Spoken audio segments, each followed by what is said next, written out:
Hello guys, সকলকে আমার তরফ থেকে ঈদুল ফিতরের শুভেচ্ছা এবং ঈদ মোবারক। এবারে ঈদে আমি এসেছি ফরিদপুর আটরশি বিশ্ব জাকের মন্দিরে। সেখানে পাঁচ ওয়াক্ত নামাজ পড়ার জন্য যে মসজিদটি বানানো হয়েছে, সেই মসজিদটিকে আপনাদেরকে সবাইকে দেখানোর জন্য এই ভিডিওটি করা। সবাই কমেন্ট করে অবশ্যই আমাকে জানাবেন যে মসজিদটি দেখতে কতটুকু সুন্দর।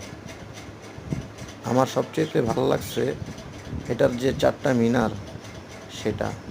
আর মসজিদটার তো কথা বলা ভাষায় প্রকাশ করা খুব মুশকিল, তা আপনারাই জানাবেন।